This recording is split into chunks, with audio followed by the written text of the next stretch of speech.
ChemTrails. And ChemTrails, by the way, barium salts are in ChemTrails. They are 10,000 times more toxic to your nervous system than lead. They contain mycobacteria, viruses, Pseudomonas florensis, bacteria, human plasma. Wonder what human plasma is doing in chemtrails. And this is not by conjecture. I did a lot of research before I'd ever say this, but these chemtrails are nasty. And there's 3 reasons for chemtrails. The first is and I talked to my NSA buddies at Fort Carson, Peterson Air Force Base, and Buckley, where I was actually their doctor taking care of the pilots flying and spraying the chemtrails. So I know it's real. If anybody says it's not real, they're full of it. Okay, because I'm a whistleblower. On the inside, it's not open for discussion. And my NSA buddies told me, 95% of them told me, they were up there trying to spray to reflect the sun out to stop global warming. So most of them are dumb enough to believe that garbage. Some observers believe experimental additives are turning these long lines of exhaust into chemical contrails.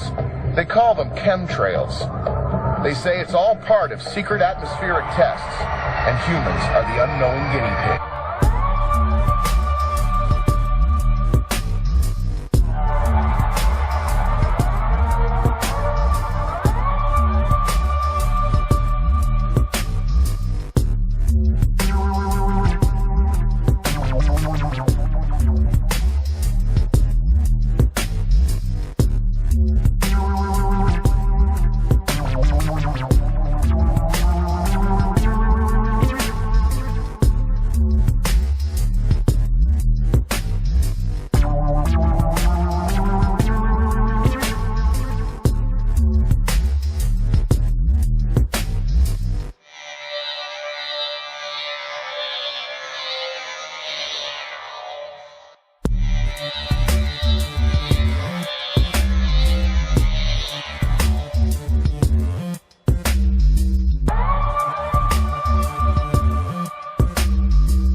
Normal for us. It's a grand experiment.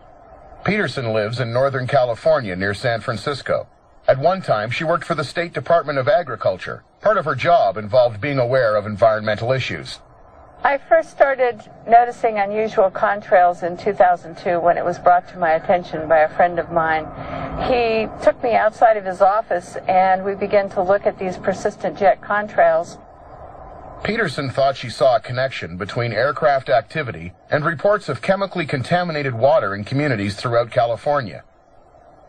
There were unusual high spikes in chemicals and heavy metals. Barium, aluminum, manganese, magnesium, zinc. And I suspect that we're getting the pollution from something in the atmosphere that's being released.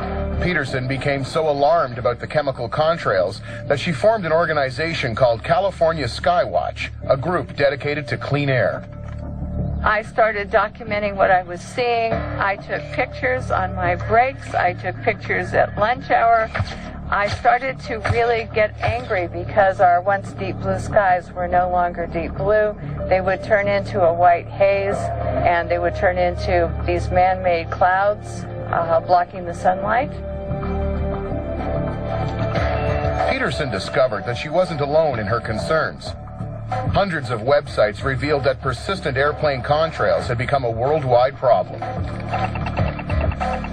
I started then to research internet sites and government agencies, the EPA, NOAA, NASA, the United States